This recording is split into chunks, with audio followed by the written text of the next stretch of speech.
Vedare tinokuchingamidzai zvekare kune chimwe chirongwa pano paZim Facebook Secrets and Confessions. Tatsoka zvekare nemamwe messages. Regedzai tiba tapinda mumamessages edu atatsoka takakubatirai zvakangoma hazvo veduwe. Message yedu yekutanga yakamira sekudai so. Hanzi makadi yenyu mukoma ndinokumbirawo kuti kana muchinge mava kuda kuposta nyaya yangu munge muchizoposta nyaya yangu makaviga uchitupa changu. Ndiri kutya kuzozivikanwa kuti ndini ndiri kutaura. Inini ndiri murume uye zvekare ndina makore 34 years ekuberekwa. Ndinogara ku Warren Park B uye zvekare ndine mukadzi nevana vangu vaviri. Mukoma ndauyawo pano pachannel penyu nemhuri yangu yose nekuti hatisi safe zvachose nekuda kwezvinhu zviri kuitika ende handisi safe zvachose. Nyaya yangu mukoma yakamira yakadai so. Ininiwo ndinorarama nekudriva makombi. Ndiro basa rangu randinoita, basa rangu rinotondiraramisa inini nemhuri yangu. Munongozivawo mukoma nekuoma kwakaita upenyu wanaho ende machallenges ose aho atiinaho chaunenge uchigona unotobatisisa pazviri. Saka iye zvino ndava ne3 years ndiri muchivwendi, asi pamakore mashoma andashandira varungu 3 vakasiyana-siyana, wechi3 wacho ndiye wandiri kushandira izvezvi, ndiye ane nyaya yandiri kuda kutsanangura pano. Mukoma nyaya iyi iri kungondityisa nanhasi. Hana yangu haina kugadzikana zvachose. Zvakaitika mukoma ndezvekuti mainge muri muna January this year ndainge ndichishandira mumwe mukadzi uyu ane kombi yake iyo inoenda ku Warren Park. Ndachinja mind you uko kwatinofambira kuruti uko kwatinoshandira ndichangoti ku Warren Park so as to protect my identity. Saka ndakazotakura mumwe murume uyo ainge achienda ku Warren Park.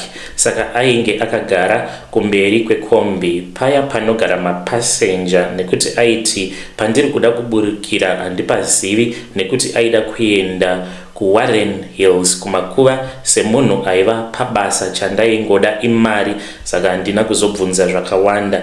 Akazotanga kunditi mupfana unogona kudriva zvisingaiti. Mupfana ndafarira driving yako.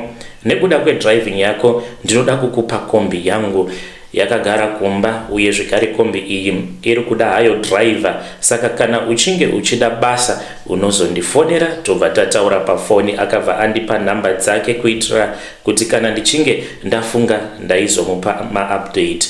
Murume uyu akazosvika pabus stop pake akadzika ake mukombi. Inini ndokubva ndachizotosara hangu ndichikontinya nerwendo rwangu nevamwe vanhu. Saka ndakazoti ndapedza basa ndakabva ndachizotsvaka airtime ndainge ndichida kufonera mudhara uya ndichida kunzwa makondisheni ake emashandiro awo andainge ndichazoita kana ndichinge ndava kumushandira. Saka mukutaura kwandakaita nemurume uyu ndakabva ndaona sekunge maconditions ake ainge akareruka kudarika uko kwandainge ndichishanda by that time. Zvino kwemurume uyu kwainge kwakanaka nekuti ndakabva ndachizongoudzwa kuti motikari kana kuri kunzi ndinenge ndada kumushandira motikari ndainge ndichazogara nayo kumba kwangu. Saka zvainge zvava kundirerukira panguva dzekutanga nekupedza basa. Saka ndakabva ndatosiya kwandainge ndichishanda ndakabva ndatanga kushandira murume uyu ainge achigara kumufakosi. Ndakaenda kunotora kombi iya kuseni kombi iyi, asi kombi iyi mukoma handina kupirwa pamba. Chakandinetsa mukoma nazvo ndechekuti kombi iyi zvese nekutaurirana kuti tainge tichazoshandidzana sei. Zvose izvi takazviitira muroad mukoma. Saka ndakabva ndachizoti hazvinei hazvo basa ndichangotora motikari sezvo ndagara ndichingoshandira parodhi pamwe iye ndiye mashandiro ake awo aanoita ekuti munongonyorerana pasi makare muroad kombi iyi yakanaka ende ichiri kuzvinzwa D4D yesilver uye ine tinti yeblack.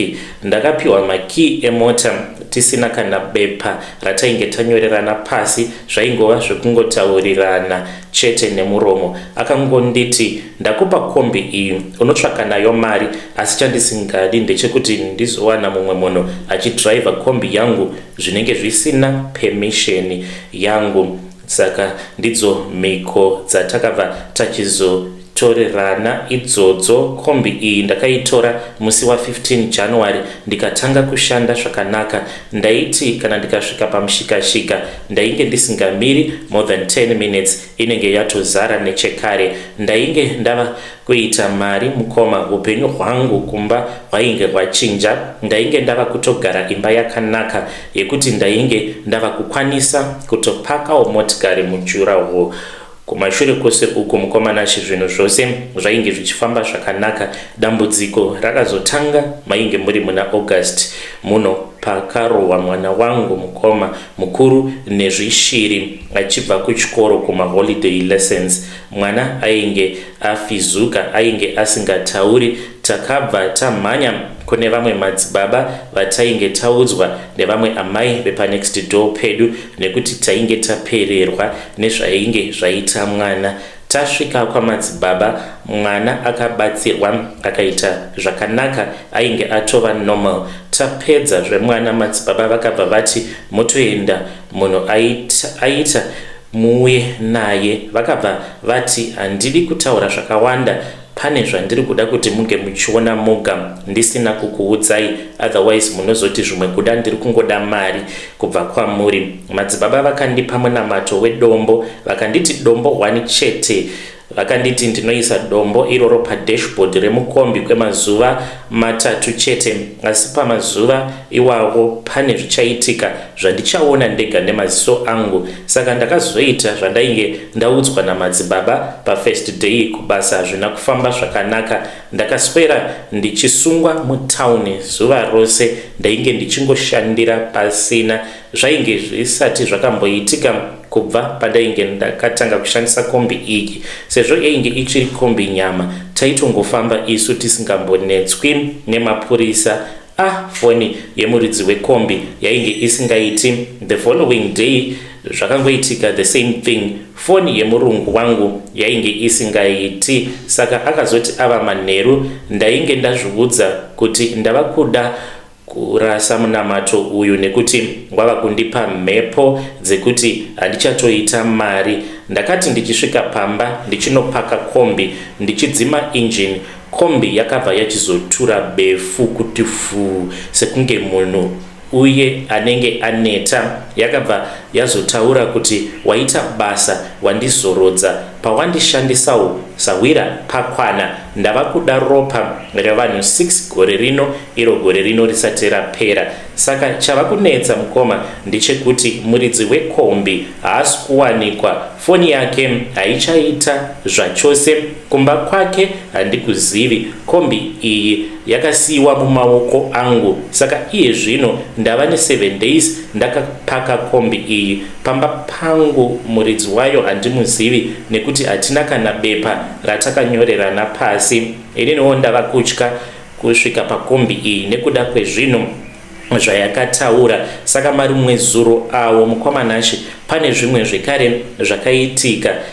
Madhamu vangu vakabuda vachiti vainge vachida kuenda kune rimwe sowe. Saka vakati vari munzira vanoti ivo vakabva vachizoona nyoka. Dai kwanga kuri kunzi mukadzi wangu akaona nyoka iyoyo ari ega, ndaikwanisa kuti zvimwe kuda mukadzi wangu anondirevera nhema, asi nyoka iyi akaiona ainge aina bhururu wake. Vakati vachifamba vachida kuenda kunobatsirwa nekuda kwekuti mwana anopota achiti iye ane zvinhu zvaanoona zvinenge zvichibhururuka zviri muchadenga.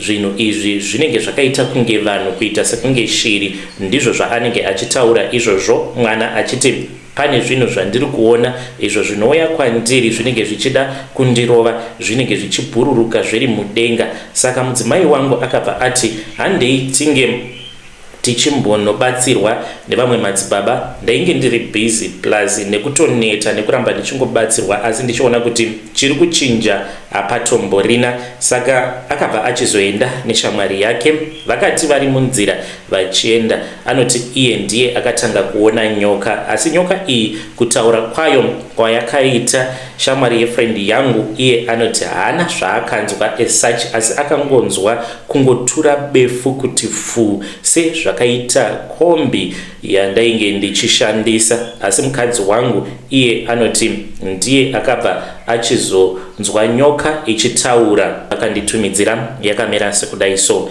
hanzi makadizve nyomukoma, ndinokumbirawo kuti muge muchindiposterawo nyaya yangu makavigawo chitupa changu. Ininiwo ndauya pano ndiine confession yangu iyo yandiinayo. Ndakauya kuno ku Island, it was last month, ndipo pandakauya kuno ku Island. Pose apa ndainge ndigere hangu ku Zimbabwe, but I regret ndiri kufunga kudzokera kumusha, but pekutangira handizivi kana kuine vamwe vanenge vari kune dzimwe nyika dziri kuno kumhiri kwemakungwa kwekuti kuri nyore kuti ndinge ndichizoinda.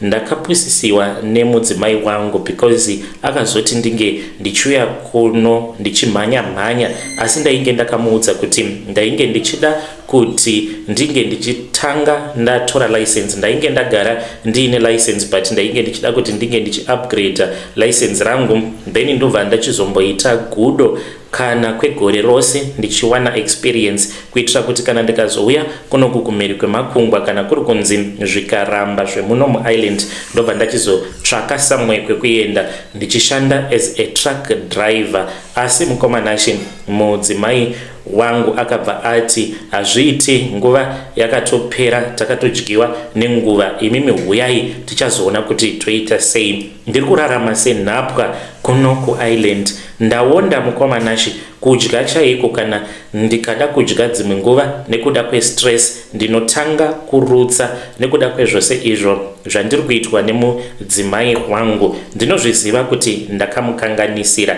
but ndaifungidzira kuti zvimwe kuda tainge takataurirana uye zvikari tainge takapedzerana.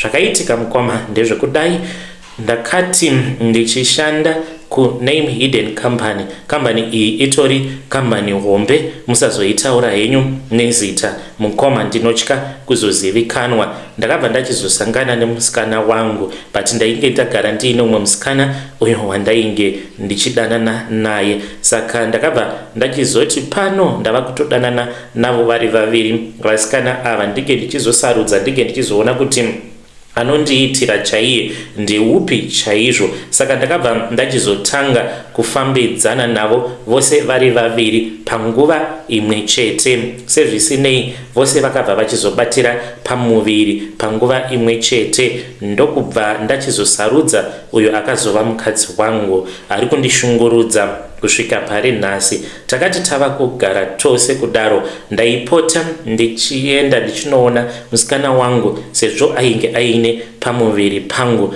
Akazotogumisidzira anditizira, but ainge ava kugara nevamwe sisi vangu. Sisi ava vainge vachigara out of town, saka tainge tisingamboende kunovashanyira. Ndaingobuda ndichiti ndiri kuenda out nebasa, ndotombonoita 1 week ndichigarako nemukadzi wangu, the second wife. Plani yangu yainge iri yekuti in time ndainge ndichida kuti ndinge ndichizoita riri barika, ndainge ndichazotsvaka nzira dzekuti ndinge ndichizomuudza mudzimai wangu zvakanaka kuti mudzimai wangu ndiyo nyaya iripo pano, ndikuda kuti ndinge ndichizova nevakadzi vaviri. Asi zvinhu zvangu hazvina kuzofamba zvakanaka nekuda kwekuti musikana wangu ainge ava mukadzi wangu ndakazomubata aine chikomba. Ipapo ndakaona kuti zvainge zvisingachaiti kuti ange achizongoramba achigara nasisi vangu, nekuti ndaiti ndikaendako taikwanisa kushaya nguva yekuti tinge tichifara chaizvo.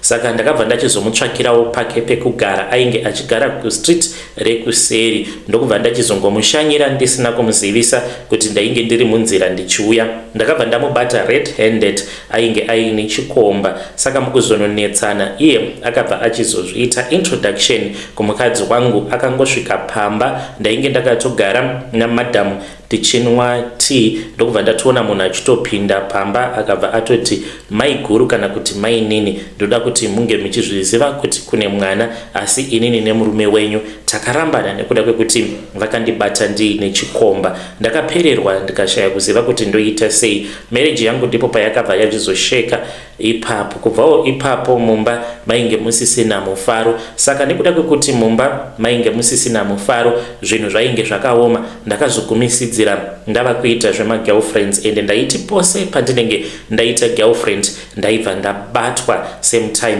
nemudzimai. Saka mhosva dzangu dzakangoramba dzichingowanda, idzo mhosva dzaari kuti ari kundipa punishment. Saka ndizivi kuti punishment yacho ichazoguma zvaita sei. Saka nekufamba kwenguva aingoramba achingondibata kudzamara ndichizomitisa own cousin sister.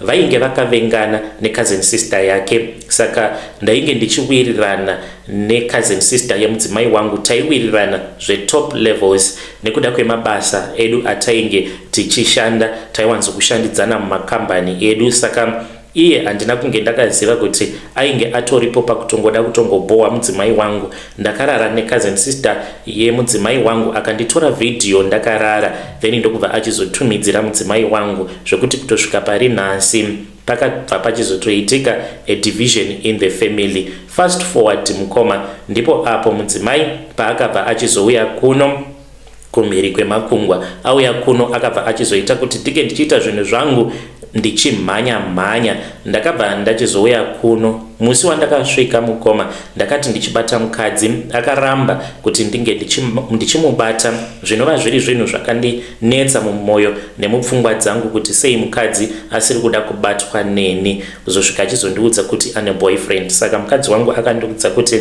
akangondiunza kuno kuisland nekuda kwekuti ndiri baba vevana vake. I am no longer a husband. Hanzi even though we are married tine marriage certificate, asi hanzi iye haachandidi. Anoti iye akandinzwira tsitsi kundiunza kunoku. Ndaparara nestress hama dzangu, handichazivi kuti ndoita sei. Pane pamwe pandakatomboda kutombonwa mushonga wekuti ndige ndichizviuraya, asi ndakati ndichifunga vana vangu, ndikabva ndati vana vangu vanozosara dzangova nherera. Ndanzwa nekunwiswa mabute nen'anga dzekuZimbabwe because ndiri kufamba ndichikwidza nekudzika ndichizama kuti marriage yangu inge ichiita zvakanaka. Mudzimai wangu anotounza boyfriend yake ari kuti ours now it's an open marriage, but iye ari kuti haadi kuti ndinge ndichiita girlfriend. Anoti pawainge uchiita zvema-girlfriends ini ndainge ndiri honest and I was faithful, saka yava nguva yangu. It is payback mukoma, and zvechokwadi ndiri kuona kuti it is payback. Ndinotsvakawo help kubva kumhuri yeZimbabwe kana ariko mukadzi ari muno muisland muDublin anenge achida hake murume wekufambidzana naye, ngaakupei mafone numbers ake. Vedare ndo message iyo yandakatumidzirwa ichibva kuna mukoma vedu. Ngatizamei kuti tinge tichitaura navo mukoma vedu mucomment section. Zvakangooma hazvo vedu we, pakaipa. Hanzi I am very suicidal nekuda kwezvose izvo zvandiri kuitwa namadam. Ngatitaurei navo mukoma vedu ava mucomment section.